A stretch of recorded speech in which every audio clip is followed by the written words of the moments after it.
समचरण सरोजं सान्द्रनीलाम्बुदाभं जगन्निहितपानिं मण्डनं मण्डनानां तरुणतुलसीमाला कन्धरं कञ्जनेत्रं सदयधवलहासं विठ्ठलं चिन्तयामि।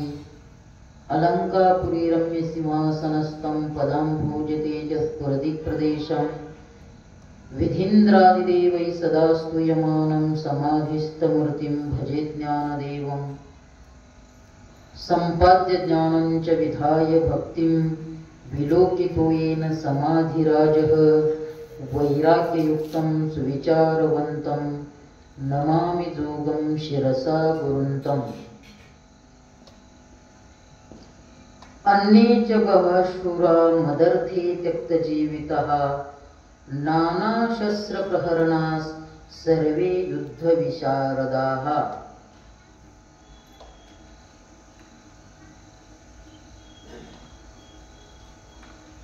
दुर्योधन द्रोणाचार्याजवळ सांगतोय की आपलं सैन्य कोणतं कोणतं आहे तेच पुढे सांगतोय। प्रामुख्याने नावं सांगितली मागच्या याच्यामध्ये, भवान भीष्मश्च कर्णश्च कृपश्च समितिंजयः अश्वत्थामा विकर्णश्च सौमदत्तिस् तथैव च, हे सांगितले, नावं सांगितले। आतापर्यंत कोण आहे? भीष्म आहे, द्रोण आहे, कर्ण आहे, कृपाचार्य आहे, अश्वत्थामा आहे, विकर्ण आहे, सोमदत्त म्हणजे भूरिश्रवा आहे। हे विशेष विशेष नाव सांगितले कोणाचे? योद्ध्याचे, आपल्या बाजूने जे आहे त्यांचे नाव सांगितले। परंतु असे पुष्कळ आहेत कोणते? च अन्ये बहवः शूरा, अन्य असे शूर किती आहे? बहवः, पुष्कळ आहे। पुष्कळ काय आहे? शूरवीर आहेत। परंतु ते आहेत असताना, परंतु ते माझ्या करता मद अर्थे त्यक्त जीविताः, माझ्या करता ते काय आहे? त्यक्त जीविताः त्यक्त मद अर्थे, माझ्या करता जीव देणारे आहे। काय? माझ्या करता ते काय देणारे आहे? प्राण देणारे। असे पुष्कळ आहेत, येत आहेत कोणते? आता याच्या पाठीमागे जे सांगितले ते आहेच, परंतु असे पुष्कळ आहे की ते माझ्या करता, केवळ माझ्या करता काय आहे? जीव देण्याकरता तत्पर आहे, प्राण देण्याकरता। आणि ते नुसते जीव द्यायला काय असे तसे नव्हते, नाही नाही मी आहे तुमच्या बरोबर, मी आहे तुमच्या बरोबर, काही ताकद नाही, काय नाही, नाही आहे असे नाही। कसे होते? नाना शस्त्र प्रहरणाः सर्वे युद्ध विशारदाः, आणि विविध प्रकारचे शस्त्र अस्त्र, नाना शस्त्र प्रहरणाः म्हणजे अनेक प्रकारचे जे शस्त्र आहे, विविध प्रकारचे शस्त्र आहे ते टाकण्यामध्ये काय असणारे? निष्णात असणारे। आणि सर्वे युद्ध विशारदा, युद्ध कलेमध्ये काय आहे? ते निष्णात आहे एकदम, त्याच्यामध्ये त्यांनी काय केलेलं आहे? प्रावीण्य संपादन केलेलं आहे। असे माझ्या करता प्राण देणारे किती आहेत? त्याची संख्या सांगितली नाही, किती? अगणित आहे। असे सांगताही येत नाही की ते माझ्यामुळे इथं आलेले आणि फक्त कशा करता? ते मला इतके समर्पण आहे की काय? तू लढ, मी आहे तुझ्या करता, आम्ही जीव द्यायला तयार आहे असे म्हणणारे नाही। असे वागणारे म्हणणारे तर काही असते, करा हो तुम्ही, आम्ही आहे तुमच्या पाठीमागे, तुम लढो, मन त्याच्यामुळेच पडलेली नाही काय? तुम लढो हम कपडे सांभाळते, असे नव्हते। खरोखर जीवाभावाचे आणि जीवाला जीव देणारे आणि शास्त्रविद्येमध्ये पारंगत असणारे, प्रहार करण्यामध्ये निष्णात असणारे आणि युद्ध विशारदा, विशारद झालेली कशात? युद्धामध्ये। आपण म्हणत नाही का कशात झालेला आहे? गायनात विशारद आहे, पदामध्ये विशारद आहे। ते कशातले विशारद होते? युद्ध कलेमध्ये विशारद म्हणजे पारंगत असणारे असे जे होते ते, जे शास्त्रविद्या पारंगत, मंत्र अवतार मूर्त होका जे अस्त्र जात येथून निरूढ। हे कसे होते? शास्त्रविद्या पारंगत, शास्त्रविद्येमध्ये ते काय होते, पारंगत झालेले होते. म्हणजे शस्त्रविद्या जी आहे, शस्त्र असो वा अस्त्र असो, त्या विद्येमध्ये ते काय होते, पारंगत होते. आणि मंत्रावतार मूर्त, आणि मंत्रविद्येचे तर मूर्ती मंत्र काय होते ते, पुतळे होते ते. मंत्रविद्येचे काय होते, प्रत्यक्षात अवतार होते ते. कारण शस्त्र सांगितलं, शस्त्रविद्यामध्ये पारंगत आहे, आणि अस्त्र हे मंत्राने टाकावं लागत असतात. मंत्र मागे आपण सांगत असताना सांगितलं, वायव्य अस्त्र आहे, अग्निअस्त्र आहे, पर्जन्य अस्त्र आहे, ब्रह्मास्त्र आहे. हे जे अस्त्र आहे, समजा आपण सुदर्शन तयार करून घेऊ, नागपाश आहे, आपण तयार करून घेऊ, आपण फेकलं तर 10 फूट जाईल, लईच ताकदवान असला तर 50 फूट जाईल. परंतु त्याच्यामध्ये जी अलौकिक शक्ती आहे ती राहील का, नाही. परंतु ते असे आहेत की त्यांच्याकडे ते आहेच, परंतु त्यांच्याकडे ते मूर्तिमंत मंत्राचे काय आहे, ते साक्षात ते अवतार आहे. मंत्र अवतार मूर्त असे हो का जे अस्त्र जात येथून रूढ. आणि हे जे शस्त्र आहे, अस्त्र आहे, यांना जे नाव प्राप्त झालं ना, यांना जे मोठेपणा प्राप्त झाला ना, येथून रूढ, यांच्यापासूनच येथुनी म्हणजे हे जे योद्धे आहे, यांच्यापासूनच त्या शस्त्रास्त्राला काय झालंय, नावलौकिक पात्र झालंय. ती यांच्यापासूनच काय आली, प्रचारात आली, नाही त्याच्या पहिले काही नव्हतंच. ते कशी होते ते योद्धे, त्याचं वर्णन करतात. हे अप्रतिमल्ल जगी पुरता प्रताप अंगी, परी सर्व प्राणी मजची लागी आराईले असते. हे अप्रतिमल्ल जगी, हे जे आहे ना या जगतामध्ये, अप्रतिमल्ल म्हणजे त्यांच्या तोडीचे दुसरे कोणीच नाही, तोडीला तोड दुसरं कोणीच नाही. आपण म्हणत नसतो हा मल्ल आहे, हा पहिलवान आहे, परंतु ते जर रणभूमीमध्ये आला, आखाड्यामध्ये आला, वर हात करतात, हाय का कोणी जोडीदार, जर एखादा जर तसा मल्ल असला तर कोणीच उभा राहत नाही, राहतो का. तसे अप्रतिमल्ल म्हणजे त्यांच्या समोर उभा राहण्याकरता कोणीही राहत नाही, उभा प्रतिस्पर्धी कोणी नाही, अशा प्रकारचे हे अप्रतिमल्ल. आणि पुरता प्रतापवांगी म्हणजे प्रताप, त्यांच्या ठिकाणी त्यांच्या अंगामध्ये पुरता म्हणजे इतकं बळ असतं, पुरेपूर बळ, म्हणजे पुरता प्रताप म्हणजे इतकं बळ असतं की समोरच्याला पुरून उरेल इतकं बळ असतं. पुरता प्रताप म्हणजे बळ इतकं असतं की समोरच्याला पुरून उरेल इतकं काय आहे, त्यांच्या अंगामध्ये बळ आहे. आणि एवढं बळ असून सुद्धा तरी सर्व प्राणी मजची लागी, आणि त्यांचे प्राण कशा करताय, फक्त माझ्या करताच, असं कोण म्हणतोय, दुर्योधन. तसा जर विचार केला तर त्याच्यात यादवाचं सैन्य नव्हतं का काही, ते काय त्यांच्या मनाने आले होते का. भगवान परमात्म्याकडे ज्यावेळेस अर्जुनही गेला, अर्जुन गेला कुठं बसला, उशाला बसला. अर्जुन कुठं बसला, पायथ्याला बसला. आणि दुर्योधन गेला कुठं बसला, उशाला बसला. आता उशाला बसल्यानंतर साहजिकच उठल्यानंतर उशाचा दिसतो का पायथ्याचा दिसतो, पायथ्याचा दिसतो. मग भगवान परमात्मा उठले, अर्जुनाला म्हटले, अर्जुन अरे केव्हा आला. दुर्योधन अगोदर आलेला होता, त्याला म्हटलं मी अगोदर आलेला आहे, मला चहा पाणी विचारलं नाही, तू नंतर आला आणि त्याला चहा पाणी विचारलं. कधी असं होतं ना, पाहुण्या रावळ्यामध्ये अनुभव असतो ना, तसं त्याला वाटलं मी अगोदर आलोय आणि त्याला विचारतोय तू कधी आला. मग दुर्योधनाला थोडस हे वाटलं, अचंबित वाटलं, मग मी अगोदर येऊन मला काही म्हटलं नाही, त्याला विचारलं, बरं बोल तो काय म्हणणं आहे. आणि तुम्हाला तर माहित आहे म्हणे आता काय होणार आहे, युद्ध होणार आहे, युद्ध होणार आहे, तुम्हाला माहितच आहे. आणि तुम्ही आम्हाला युद्धाची काय करावी, सहाय्यता करावी, ह्या उद्देशाने आलेलो आहे मी, असा दुर्योधन म्हटला. भगवान परमात्मा माझ्याकडे काय आहे, माझं सैन्य एकीकडे आणि मी एकटा एकीकडे, तुला काय पाहिजे ते पाहिजे. आता मागण्याचा अधिकार कोणाला? अर्जुन म्हणे माझा अधिकार आहे.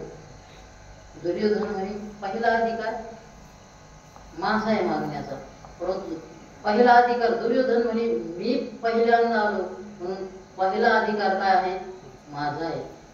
अर्जुन म्हणे भगवान परमात्मा तुम्ही कोणाला पाहिलं? त्याला विचारलं तो कोणा पाहिलं? वाऱ्यापुऱ्यावर येत होता ना, सखी ती महत्वा प्रसभम येतुत्तम, हे कृष्ण हे यादव हे सखी ते मित्र होते ते. तू कोणाला पाहिलं? मी पहिल्यांदा तुला पाहिलं. पण जाऊ दे म्हणे, तो म्हणतोय ना मागू दे त्या, आणि मी युद्ध करणार नाही, हातात शस्त्र धारण करणार नाही, काय युक्तीच्या 4 गोष्टी सांगितल्या. असा सरळ होऊन गेला. यांनी विचार केला याला घेऊन कुठं आता, याला घेऊन यायचं काय, काही नुसता बोज वागवायचा युद्धामध्ये, म्हणून त्यांनी काय घेतलं, सैन्य घेतलं. आता ते सैन्य घेतलं, आता त्यांचा सेनापती एकीकडे आणि सैन्य एकीकडे, मग त्या सैन्याच्या मनात कोणाविषयी भाव असेल? भगवान परमात्म्याविषयी का दुर्योधनाविषयी? आणि योगास काय म्हणतो मग, काय परी सर्व प्राणी म्हणजे लागे, सर्व माझ्याकरता प्राण नेच्छावर करण्याकरता आलेले, परंतु आता ते युद्धातलं बळ नाही. आणि मजची लागी राहिली असती, आणि हे जे आहेत हे सर्व माझ्या जीवाभावाने आणि मला आराईले असती. आराईले म्हणजे अनुकूल असलेले सगळे आहेत, परंतु ते कसे आहेत, अनुकूल आहेत. सर्व योद्धे, सर्व सैनिक, सर्व महारथी हे जे आहे ना, हे काय आहे, मला अनुकूल आहे. कसे अनुकूल आहे ते त्याच्याकरता ज्ञानोबा दृष्टांत देतात. दुर्योधन म्हणतो पतिव्रतेचे हृदय जैसे, पती वाचून न स्पर्शे, मी सर्वस्व या तैसे सुभटांसे. जसं एखादी पतिव्रता स्त्री असते, तिचं हृदय पती वाचून न स्पर्शे, तिच्या हृदयात पतीशिवाय कोणत्याही परपुरुषाचा ध्यान मनात सुद्धा येत नाही. स्पर्श तो दूरच, तिचा प्रत्यक्षात स्पर्श दूरच. जसं पतिव्रती जैसा भतार प्रमाण, आम्हा नारायण तैसा परी. पतीला जैसा पतीच हा सर्वोपरी असतो, तसा जगद्गुरु तुकोबारांचा तसा आम्हाला भगवान परमात्मा आहे. तसा अर्जुन म्हणतो हे जे आहे ना, जसं पतीवरती माऊलीला पतीशिवाय दुसरं काहीच नसतं, दुसऱ्याचा स्पर्श नाही, मनात सुद्धा त्या दुसऱ्या परपुरुषाविषयी तिच्या मनात हृदयामध्ये काय येत नाही, भाव येत नाही. तसं मी सर्वस्व तैसे तैसे सर्वस्व सुभाटासी, या सुभटासी, सुभट म्हणजे काय, या सैन्यासी, या योद्ध्यांशी मला हे काय म्हणतात, सर्वस्व. कशाप्रमाणे की स्त्री जशी पतिव्रता स्त्री जशी आपल्या पतीला मानते, तशी हे सर्व योद्धे मला सर्वस्व मानतात. अमुच्या काजाचे निपाडे, देखती आपुले जीवित थोकडे, ऐसे निरवधी चोखडे स्वामी भक्त. ते म्हणतात आमच्या काजाचे निपाडे. काज म्हणजे कार्य, कर्म. आमच्या म्हणजे आमच्या कार्यापुढं, आमचं जे कार्य आहे कार्यापुढं यांना आहे ना, यांचा जीव आहे ना, काजाचे निपाडे, देखती आपले जीवित थोकडे. ते कसं पाहतात माहिती का, त्यांच्या जीवाला छोटस, जीवाला काहीच लिखित नाही, कोणाच्या स्वतःच्या जीवाला. आमच्या कार्यापुढे असे असणारे ऐसे निरवधी चोखडे स्वामी भक्त. आणि असे निर्वधी असणारे निष्कपट, निर्वधी म्हणजे काय, निष्कपट असणारे, आणि चोखटे म्हणजे पूर्णपणे त्यांच्या ठिकाणी भाव असणारे, निस्सीम असणारे, असे जे आहे ते कोण आहे, स्वामी भक्त आहे. आणि त्या ठिकाणी स्वामी कोण होता, दुर्योधन. दुर्योधन म्हणतो ना हे सर्व, हे माझ्याविषयी असे आमच्या कार्यापुढे स्वतःच्या जीवाला काय झोकून देण्याकरता जीवाला सुद्धा काही किंमत नाही त्यांची, जीव देण्याकरता तत्पर असतात, थोडस मानतात. आणि असे निरवधी चोखडे, निरवधी म्हणजे निष्कपट असणारे, त्यांची युद्ध करण्याविषयी अंतःकरणात अजिबात निष्कपट बुद्धी.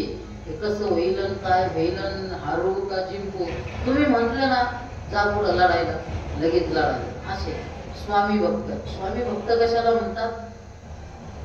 जे स्वामींनी कोणतंही जरी कार्य सांगितलं तरीही त्याच्यामध्ये तत्पर असणारे स्वामी भक्त. नाही तर काही स्वामी भक्त असतात, भक्त असतात, पण कसे असतात?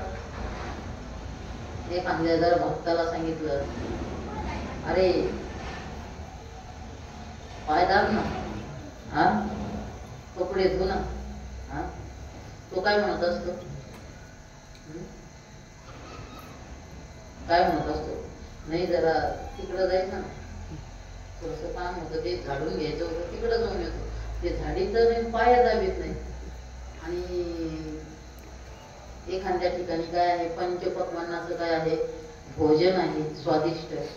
गुरु महाराज म्हटले, अरे असं मग थोडं काम होतं, पण जेवायला जातो का? तुमची आज्ञा कशी म्हणू? असा नाही बरं का.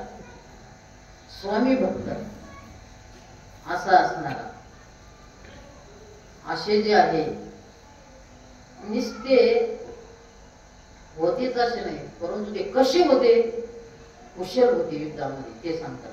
झुंजती कुळकणी तानती, कळे कीर्तीसी जिती, हे बहु असो क्षात्र नीती, एथोनिया. ते होते परंतु झुंजती कुळकणी जाणती. ते झुंजती म्हणजे युद्धामध्ये लढत असताना, योद्धे असताना त्याच्यातली कुळकणी जाणती, त्याच्यातलं सूक्ष्मातलं अतिसूक्ष्म जे डावपेच आहे. उगाच युद्ध करायला जायचं, तलवार हातात घ्यायची ना आपल्याच पायावर हाणून घ्यायची. चालवता बी आली पाहिजे ना. समजा आपण काठी फिरायला लागलो, काठी फिरवता फिरवता बसली पायावर, तर जमत का? नाही नाही, आपल्याच, कारण आपल्याला ते कळत नाही. एक दिवस असं फिरत होतो, काठी घेतली, फिरता फिरता फिरवली आणि पायावर लागली. का? त्याच्यात आपल्याला ज्ञान नाही म्हणून पायावर लागले. परंतु ते त्याच्यातले युद्धामधले जी कला आहे त्यांच्याकडे, ती काय करतात, ते आज सूक्ष्मातले अतिसूक्ष्म कुळकणी जाणती. आणि कळे कीर्तीचे जिती. कळे म्हणजे या युद्धाच्या कलेने कीर्तीलाही काय करतात, ते जिंकतात. कीर्तीशी जिती म्हणजे काय करतात, ते जिंकतात. आणि युद्ध हे कशा करता करतात, काही काही कीर्ती करतात ना. असे प्रत्येकाला प्रत्येक गोष्ट हवी असते असं नाही. काहीला मान लागतो, काहीला धन लागत, काहीला मान लागतो, काहीला धन लागत, आणि काहीला सत्ता लागत असते. त्याच्यात भेद आहे. काही माना करता धनाचा आणि सत्तेचा व्यय करून टाकतात, धनही खर्चितात आणि सत्ताही सोडून देतात, फक्त ते कशा करतात, माना करतात. खूप उदाहरणं होऊन गेलेली आहे. अपकीर्ती, फक्त आपली काही होऊ नये, अपकीर्ती होऊ नये. आपल्या या संसदेमध्ये एकदा एका सीटावरून सगळे 500,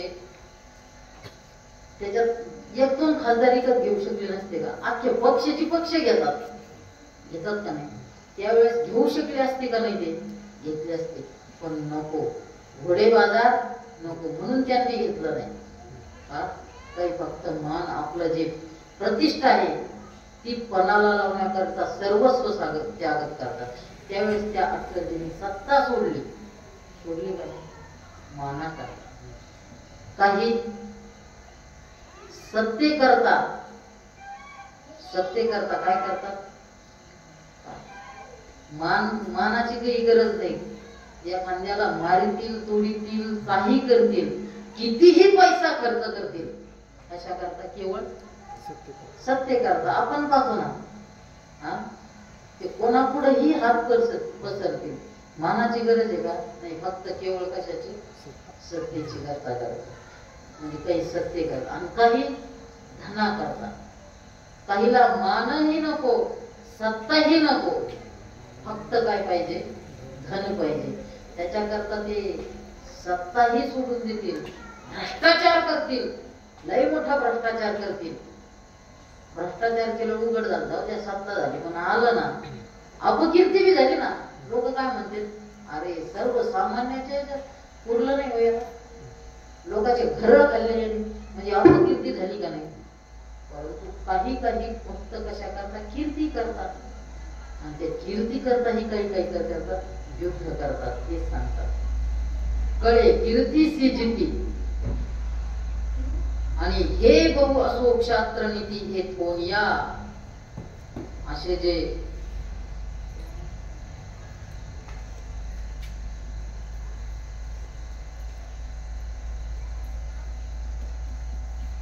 कळे कीर्तीसी जिती हे बहु असो. आता बहु असो पुष्कळ झालंय, परंतु ही जी क्षात्र नीती आहे, नीती असते ना, क्षात्र नीती म्हणजे क्षत्रियाची नीती, म्हणजे युद्धातली जी नीती आहे ना, ती कुठून तयार झाली, यांच्यापासूनच. एथोनिया क्षात्र नीती.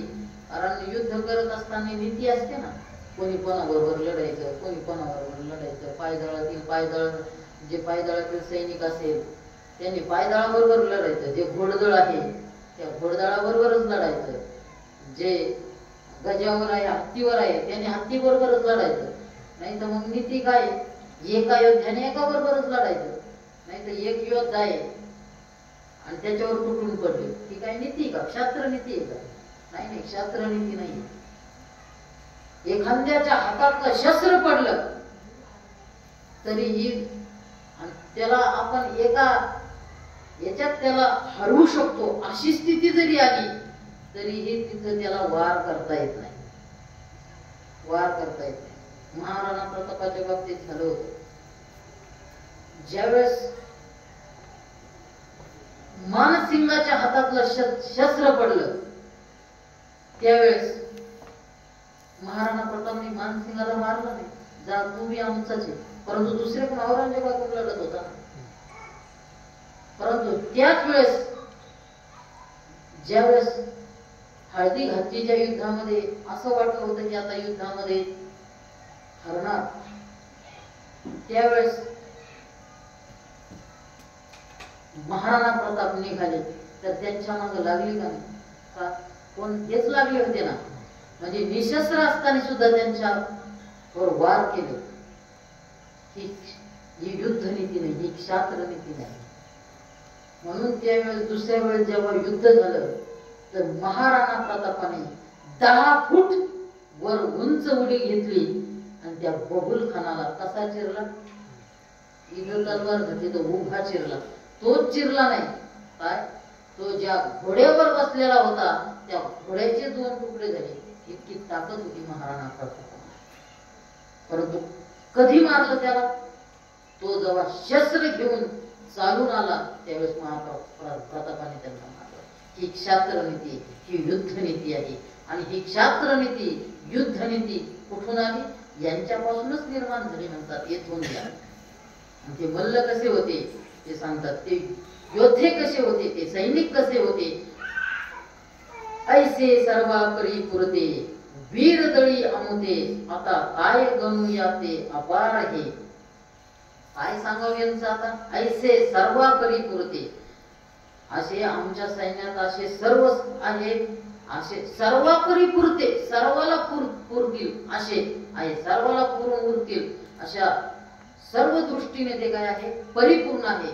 आतापर्यंत जे सांगितलं कशा कशा चांगल्या प्रकारचे योद्धे बी आहे,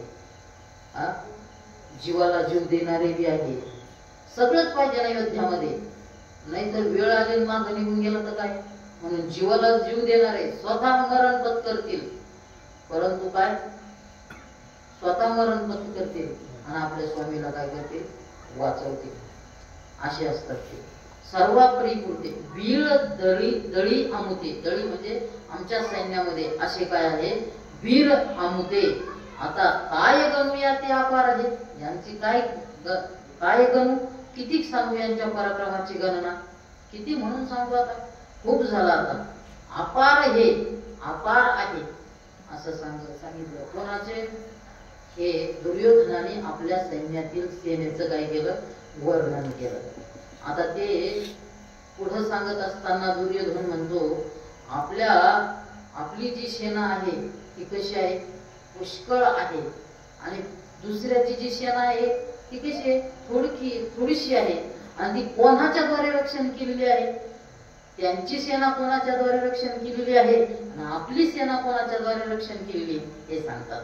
अपर्याप्तम तदस्माकं बलं भीष्माभिरक्षितम पर्याप्तम त्विदमे तेषां बलं भीमाभिरक्षितम.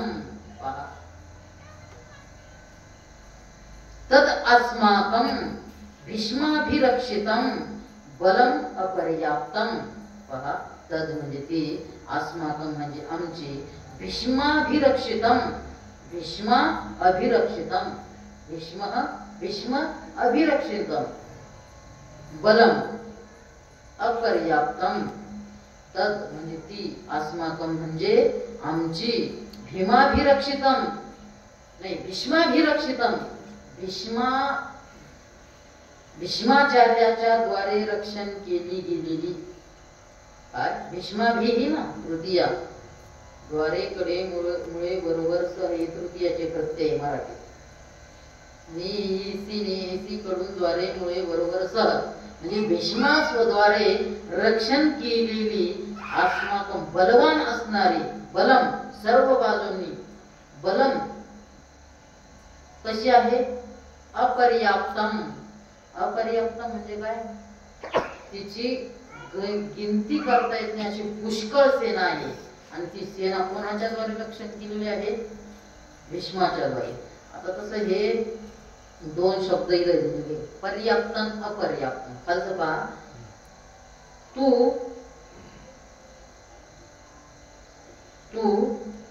परंतु भीमाभिरक्षितम बलम इदम एतेषां पर्याप्तम, म्हणजे भीमाद्वारे रक्षित केलेली ही सेना पर्याप्तम, किती आहे, पर्याप्तम म्हणजे थोडी आहे. कधी कधी असा अर्थ येत असतो अपर्याप्तम आणि पर्याप्तम. अ शब्दाचा अर्थ जर नाही केला, न येतच पुरुष म्हणजे पर्याप्त नाही असाही अर्थ केला, परंतु असा जर अर्थ केला तर त्याचा थोडा भाव बदलावा लागेल. का?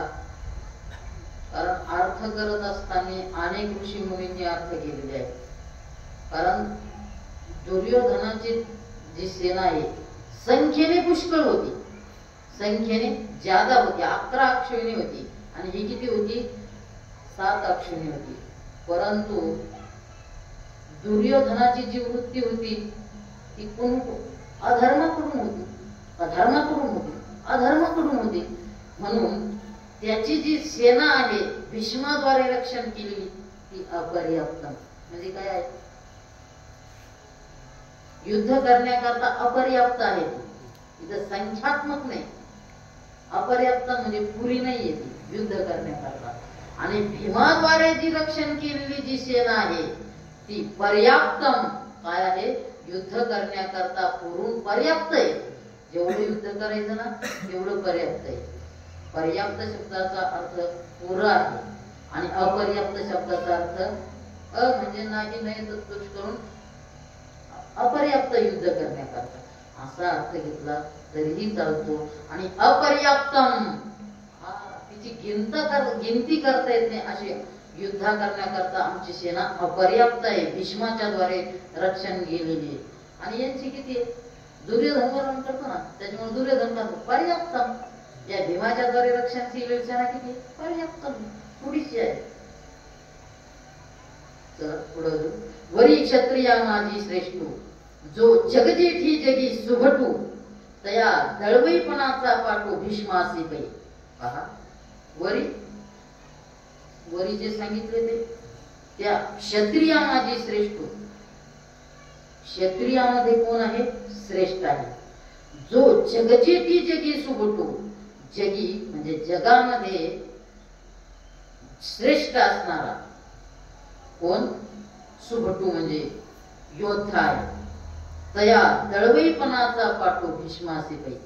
तया दळवईपणाचा पाठू म्हणजे दळवईपणाचा म्हणजे ज्याला सेनापतीचा अधिकार दिलेला आहे, सेनापतित्व पदाचा ज्याला अधिकार दिलेला आहे असा पाठू. म्हणजे आपण राज्यपट म्हणत नाही, याला राज्यपट दिला. पट म्हणजे त्याचं ते पद, कशाचं? सेनापतीचं. दळवईपणाचा पाठू भीष्मासी पै. आणि तो कसा आहे? त्याला सेनापती दिलेलं आहे पद त्याच्यात. आणि वरी क्षत्रिया माझी श्रेष्ठ, सर्व क्षत्रियामध्ये श्रेष्ठ असणारा, जगी जगजेठी तो सुभटू. जगी जगामध्ये जगजेठी सर्वात श्रेष्ठ असणारा या जगामध्ये सुभटू म्हणजे हा योद्धा आहे. आणि त्याला काय दिलेलं आहे? आपलं भीष्मासी पै. त्या भीष्माचार्याला काय दिलेलं आहे? तया दळवईपणाचा पाठू. त्याला त्या सेनापती पदाचा काय दिलेला आहे? अधिकार दिलेला आहे. इथून पुढे हे सगळं गुणाचं वर्णन करतात, भीष्माचार्याचं वर्णन करतात.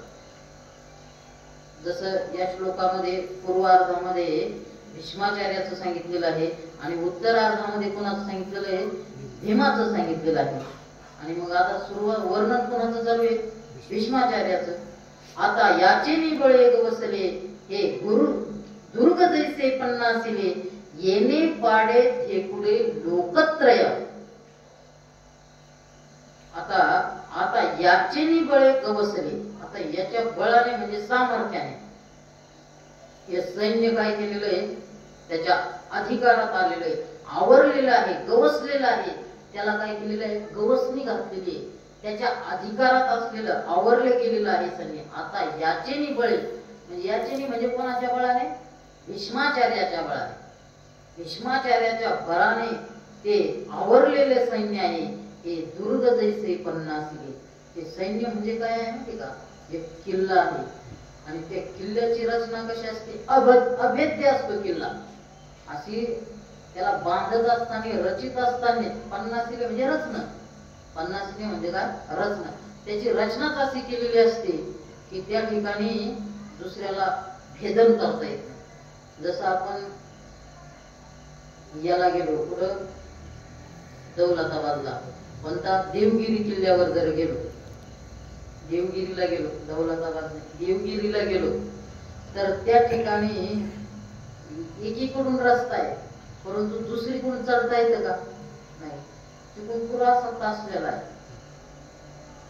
कुठून चढता येत नाही. असं आहे सगळीकडे, चढता येत नाही. अशा प्रकारचं ते सैन्य सुद्धा कसं आहे की भीष्माचार्याने हे दुर्ग जैसे पन्नासिले आणि येणे पाडे ठेकुडे लोकत्रय. त्या सैन्याची रचना कशी केलेली आहे? कशी केलेली आहे? जसं एखादा किल्ला आहे, दुर्ग आहे, आणि हे दुर्ग जैसे पन्नासिले.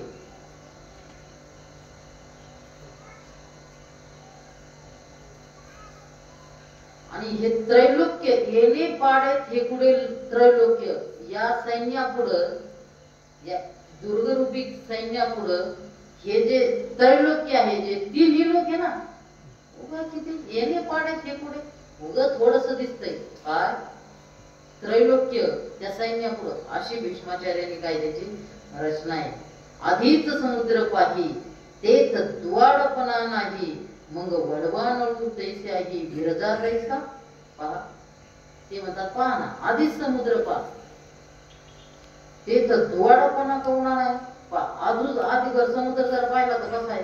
गंभीर असतो, कोणाला भीती वाटत नाही. तेच द्वाडपणा कवना नाही, प्रश्नार्थ घे बरं का. त्याला त्याचा दुस्तरपणा कोणाला वाटत नाही.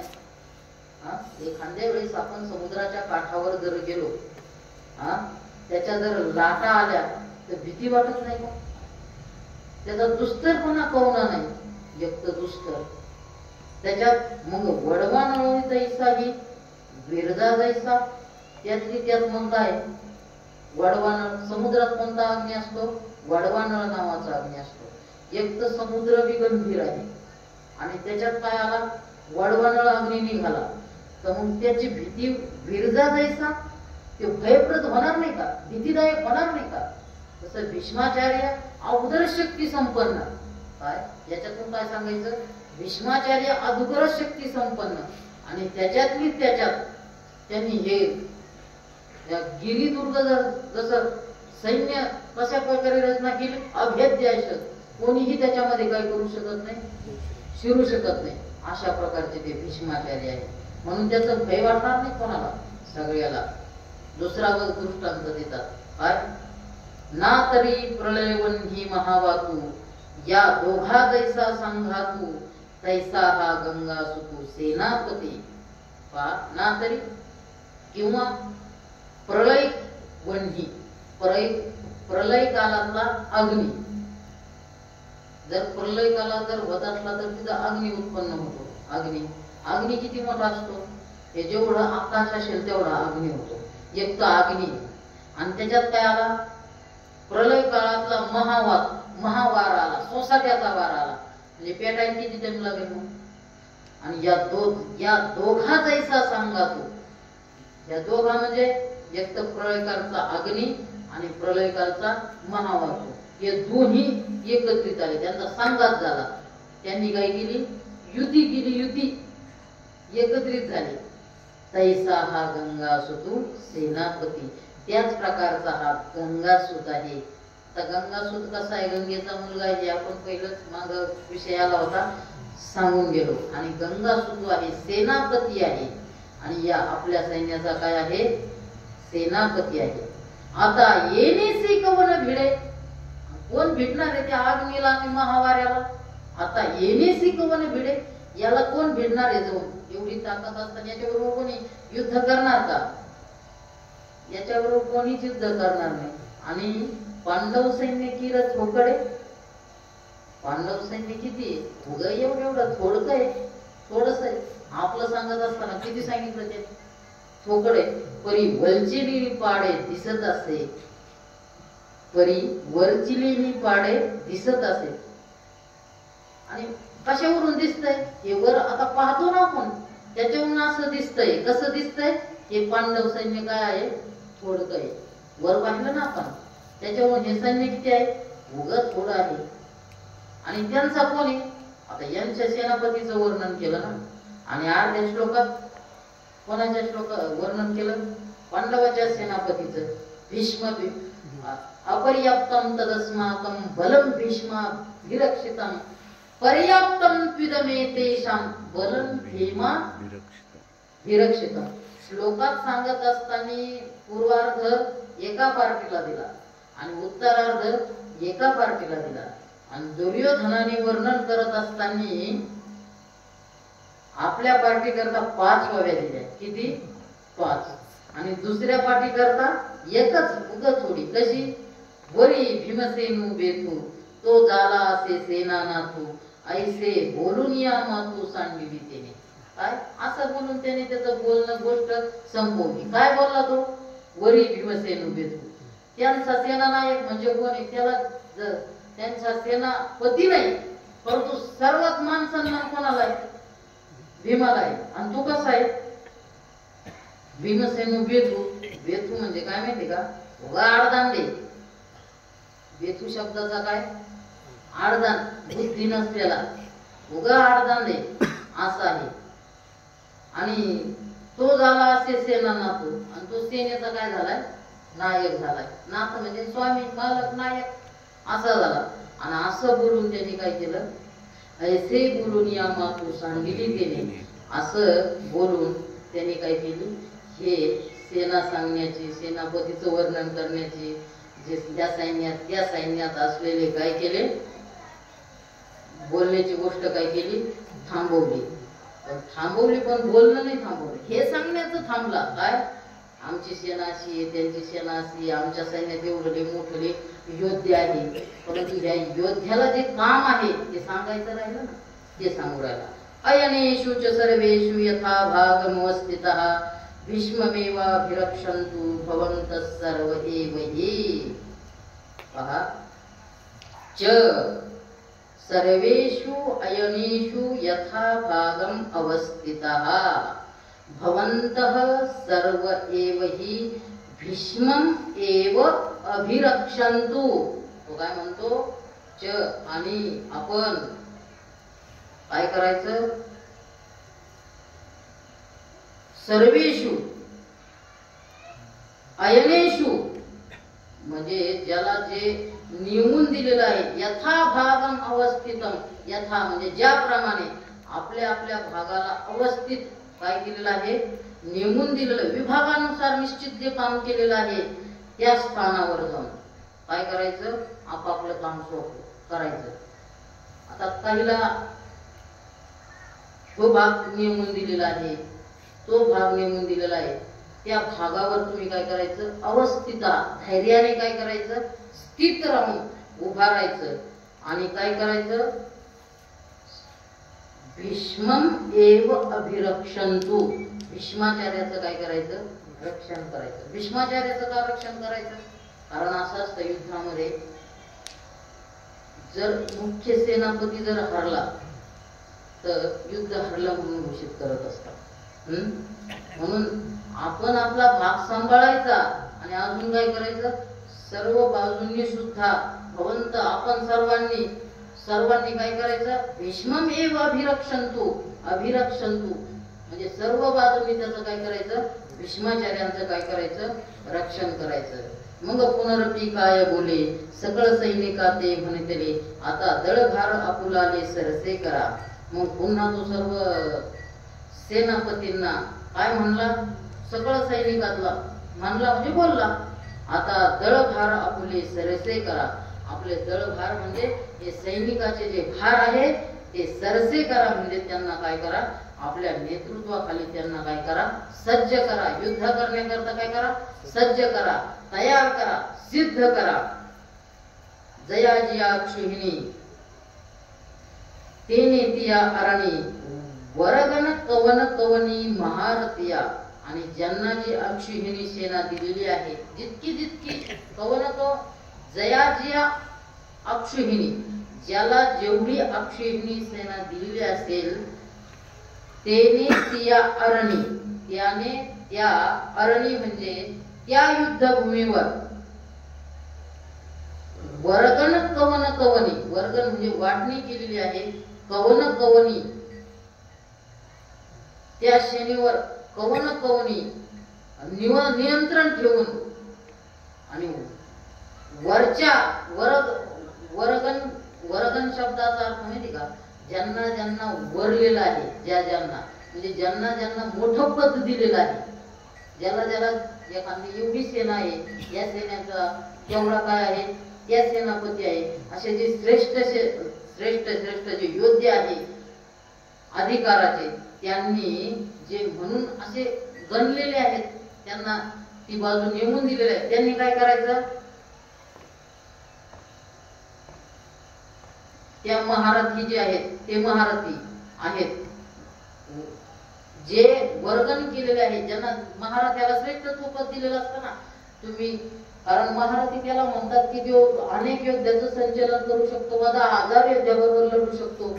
त्याच्या हाताखाली काही एक दोघ असतात का, जसं पोलीस आहे, पोलिसाच्या हाताखाली कोणी नसतं, परंतु PSI आहे, त्यांना एक विशिष्ट पद आहे ना, मग त्यांच्या हाताखाली जे आहे त्यांना सुद्धा जो महारथी आहे, म्हणून त्यांनी वर्गण उच्च स्थितीला असणारा जो आहे, त्यांनी हे जे महारथी म्हणून गणलेले आहे, त्यांनी त्यांच्यावर काय करायचं, त्या युद्धभूमीवर सज्ज राहायचं. आता हे जयाजी अक्षुहिणी आहे, या अक्षुहिणी सेनेची संख्या दिलेली आहे महाभारतामध्ये. एक अक्षुहिणी म्हणजे किती सैन्य, तर एक अक्षुहिणी म्हणजे सैन्य म्हणजे ज्या सैन्यामध्ये किती आहे, 21,870 काय आहे, हत्ती आहे. किती, 21,870 हत्ती आहे. 21,870 काय आहे, रथ आहे. एक अक्षुहिणीची संख्या बरं का, 21,870 हत्ती आहेत, 21,870 रथ आहेत, आणि त्याच्यात 3 पट घोडे आहेत. त्याच्यात 3 पट म्हणजे 65,610 ज्याच्यामध्ये घोडे आहेत, आणि त्याच्या 5 पट म्हणजे 21,000च्या 5 पट पायदळ आहेत, म्हणजे 1,09,350 एवढी जी संख्या आहे, एवढी संख्या मिळून काय होती, एक अक्षविणी. आणि मग ज्याला जेवढी अक्षविणी दिलेली आहे त्यांनी काय करा म्हणतात, तेने त्या अरणी म्हणजे युद्धभूमीवर काय करा, सज्ज करा. तेने त्या आवरीजे भीष्मा तळी राहिजे, द्रोणा ते म्हणे पाहिजे तुम्ही सकळ. आता हे वर्णन करत असताना कोणापाशी बोलतो हा,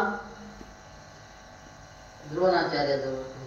आणि वर्णन कुणाचं केलं, भीष्माचार्याचं. भीष्माचार्याचं वर्णन केलं ना का, आणि इतकं मोठ्याने सांगितलं का, भीष्माचार्याला बी ऐकू यायला पाहिजे. भीष्माचार्य सेनापती होते ना, मग एवढं सांगितलं. तेने ती आवरीजे, त्यांनी काय करायचं, त्यांना आवरायचं. कोणाला, जे सेनापती नेमून दिलेले ना वर्गण, त्यांनी काय करायचं, स्वतःच्या सेनेवर वास ठेवायचाच, परंतु भीष्मातळी राहायचे आणि भीष्माचार्याच्या आदेशामध्ये राहायचं. कारण ते काय आहे, सेनापती आहे. भीष्मातळी राहायचे म्हणजे भीष्माच्या हाताखाली राहायचं, भीष्माच्या आदेशाखाली राहायचं. आणि द्रोणा ते म्हणे पाहिजे तुम्ही सकळ. आणि द्रोणाला काय म्हटलं, तुम्ही काय पाहिजे, त्या सगळ्यावर काय करायचं, लक्ष द्यायचं. मग हे कोणी ऐकलं, भीष्मातळी राहायचे. भीष्मवेवाभिरक्षण, तू सर्वांनी भीष्माचार्याचं रक्षण करायचं. हे भीष्माचार्याचं ऐकलं, त्यांना जरा बरं वाटलं ना आपली स्तुती ऐकून. हाची पुरक्षावा, अजून सांगतात, मी तैसा हा देखावा, येणे धळवारू आपला सासू आमचा. हाची पुरक्षावा, कोण, हा एकाच रक्षण करा. कोणाचं, भीष्माचार्याचं. हा एकू रक्षावा. आणि रक्षण करत असताना मी तैसा हा देखावा, मी जसा आहे ना तुम्हाला तसंच त्याला काय करा, पहा. तुम्ही माझ्याकरता प्राणनिच्छवर करता ना, त्याचप्रमाणे भीष्माचार्याचं रक्षण करत असताना त्याला पहा. येणे धळवारू आगवा साचू आमचा. माझ्याप्रमाणेच त्यांना काय करा, माना आणि त्यांचं काय करा, रक्षण करा. कारण त्यांच्यामुळेच आपला हा सर्व सेनाभार काय आहे, विजयी होण्यात काय आहे, सत्य आहे. साचू आमचा समर्थ आहे. कारण भीष्माचार्य सेनापती आहे ना, म्हणून त्यांचं काय करा, रक्षण करा. मी जसा आहे तुम्हाला तसं माना. असं वेळ झाली बेचे का. संजय उवाच. आता संजय बोलला. हे सर्व झालं. हे कोण सांगत होता, दुर्योधन द्रोणाचार्याला. आणि द्रोणाचार्याला सांगत असताना मग तिकडं त्याच्या बापाला वाटलं ना इथं काय चाललंय काय नाही, म्हणून त्यांनी विचारलं काय चाललंय आता पाहे ना. मग संजय वाच. संजय म्हणतो, तस्य संजनयन हर्षम कुरुवृद्ध पितामहः सिंहनादं विनोद्योच्चैः शंखं दद्मौ प्रतापवान. भीष्माचार्याला आनंद झाला ना स्तुती ऐकून. एवढी स्तुती केली, सगळ्याला आपल्याकडे लक्ष द्यायला सांगितलं. तो सगळ्यात महत्वाचा आहे, त्याची ताकद काय, तो म्हणजे काय, सगळं भीष्माचार्याचंच वर्णन केलं ना. आणि मग भीष्माचार्याला आनंद झाला. आणि तो आनंद झालेला कोण कोणाला सांगतोय, तो संजय कोणाला सांगतोय, धृतराष्ट्राला सांगतो. तस्य हर्षम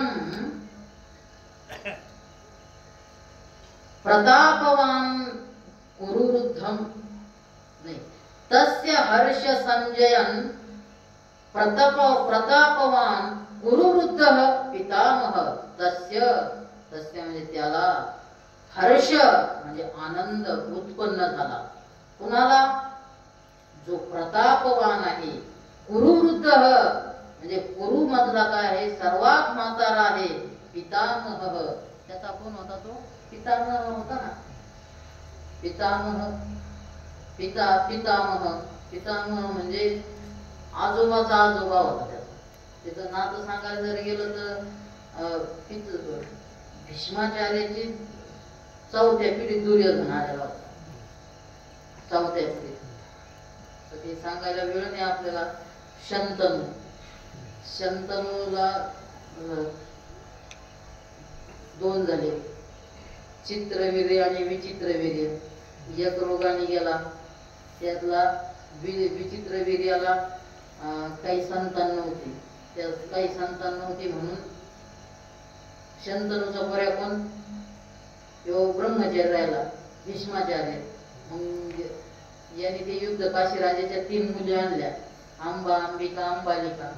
ते एकाला देऊन टाकल्या. त्यातली एक म्हटली मला याच्याबरोबर करायचं नाही. तिने ते शालवाला वरलेलं होतं, ते निघून गेला, ती निघून गेली. त्याने बी वरलं नाही, तू तिकडे गेली होती. मग ते विचित्र वीर्य, त्याला काही झालं नाही. म्हणून यांच्या कृपेने हे 3 झाले. कोण? व्यास महर्षीच्या पांडव, धृतराष्ट्र आणि विदुर. ते कसे झाले? भिल्ले ते काय ते झाले. आणि मग ह्यो कोण? धृतराष्ट्राचा पोरा कोण? दुर्योधन. म्हणजे कितवी पिढी झाली? पहिला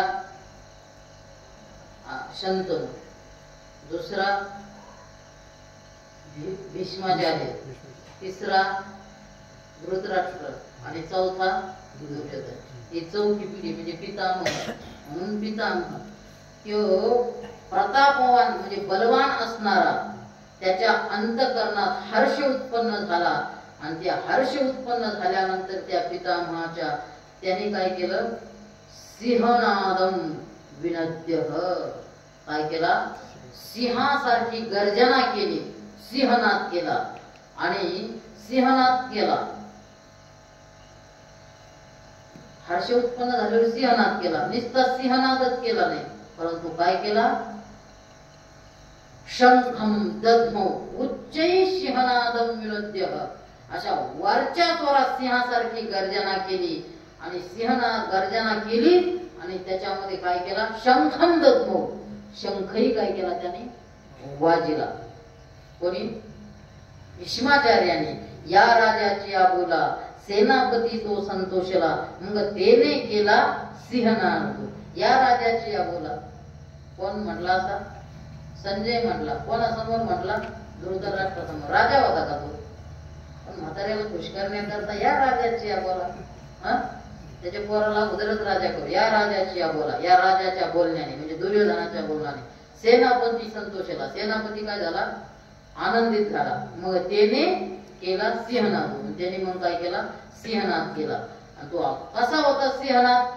जो गाजतू असे अद्भुत, दोन्ही सैन्यातू प्रतिध्वनीला समातू उपजत असे, तो काय? सिंहनाद. तो नाद दोन्ही सैन्यात काय झाला? तो गाजत असे अद्भुत, अद्भुत असा आश्चर्यकारक काय झाला? तो दोन्ही सैन्यातून, दोन्ही सैन्यामध्ये काय झाला? तो आवाज झाला. प्रतिध्वनी न समातू, या गगनामध्ये त्याचा प्रतिध्वनी येत नव्हता. आणि तो उपजत असे आणि तो ध्वनी पुन्हा पुन्हा पुन्हा पुन्हा त्या सिंहनादाचा काय उत्पन्न होऊ लागला. तयाची तुलगा सवे वीरवृत्तीचे निथावे, दिव्य शंख भीष्मदेवे आस्फुरिला.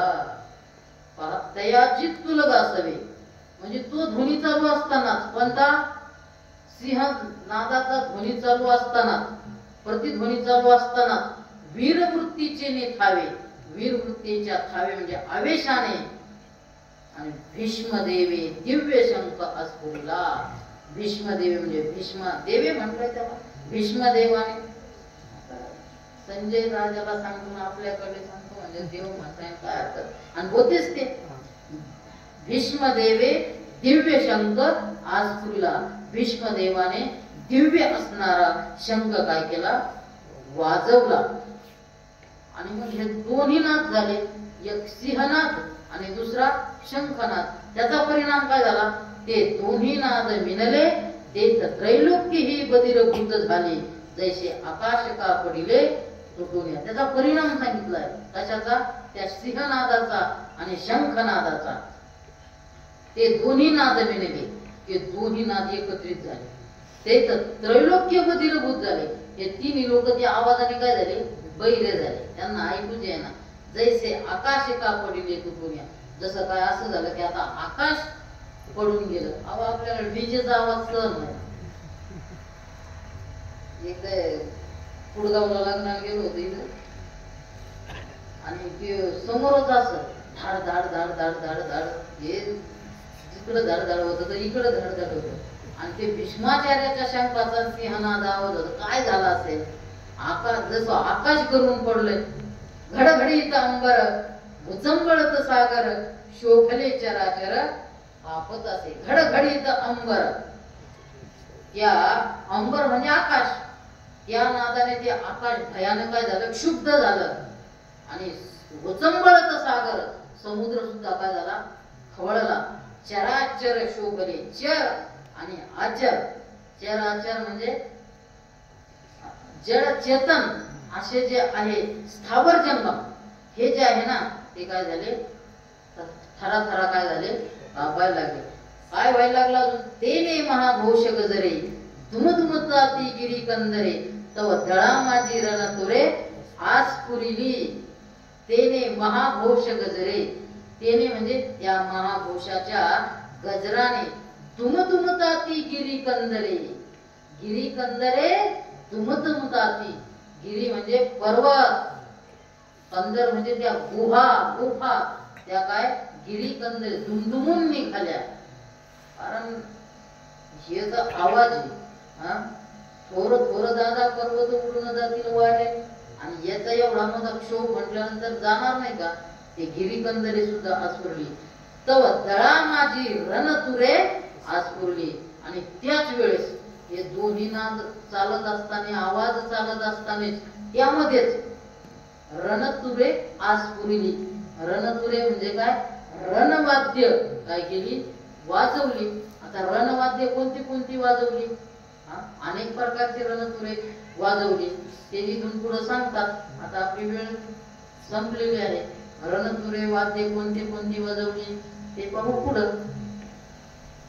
कुंडलिक वरदा हरी विठ्ठल, श्री ज्ञानदेव तुकाराम, पंढरीनाथ भगवान.